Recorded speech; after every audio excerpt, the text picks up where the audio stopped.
How fast are you going? 80 something. You're going 80 miles an hour?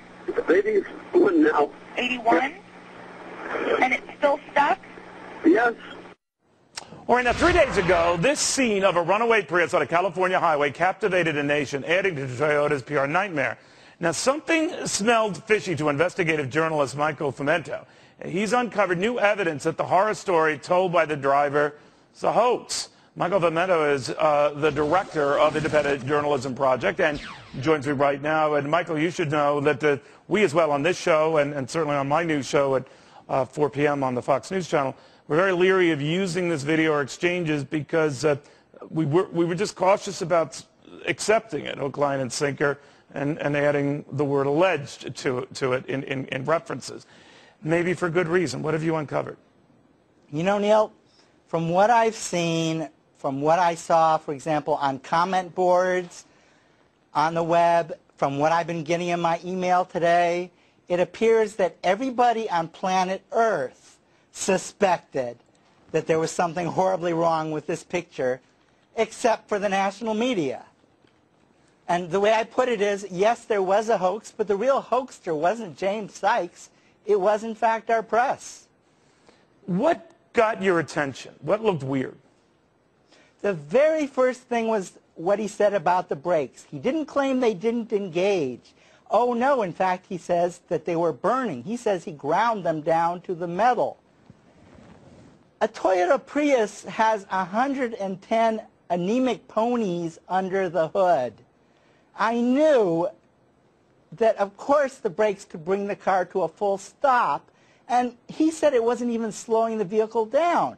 In fact, studies have been done, for example, on a 540 horsepower Mustang at full throttle, 100 miles an hour, and they brought it to a stop in 903 feet.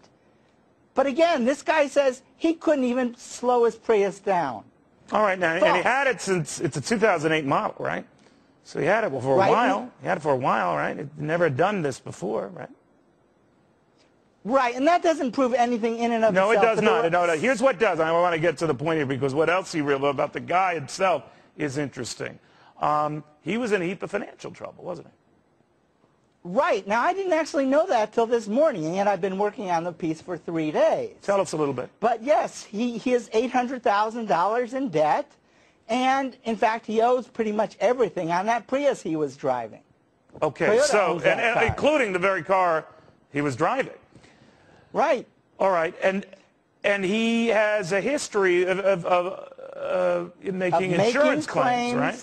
Making insurance claims saying that he lost objects worth lots of money and collecting lots of money. So that indicates he's a shady character. But again, that's not what I started with. I started with the brakes. I listened to a press conference where he was asked, why didn't you just flick the car into neutral? I listened to the 911 caller for 20 minutes, beg him to flip the car into neutral, and he kept giving reasons that were obviously ridiculous. Well, but maybe I'm trying to give the benefit of the doubt here because I, too, immediately shared the same kind of heebie-jeebies about this when I saw it because everyone was glomming onto it. And I'm just weird because I don't love every experience in fast cars and way around a car because he clearly did. And he, you know, a car going 80 miles an hour, I don't know, you know? Right. And in the 2008 Prius, and I was apparently the only reporter in the country to actually sit in one, it turns out, get this, the gear shift knob is on the dash. It's 3 inches away from the steering wheel. It would have been man, the see that I didn't know. So that's a whole nother thing. This is your Peter Falk moment here. This is what makes you good. All right. Well, we're going to watch closely. That's a Columbo reference for those of you who are younger, pretty much than me. Would have nothing. You would not even know what I'm talking about. But that's it. All right. Thank you very much. Very interesting stuff. We're going to watch it. Hi, I'm John Pearson, owner of Toyota of Stewart. Good news. TOS has a huge selection of 2010 models not involved in the recall. I wouldn't put my family or yours in an unsafe vehicle. John Pearson's Toyota of Stewart, 5101 South US 1 Stewart.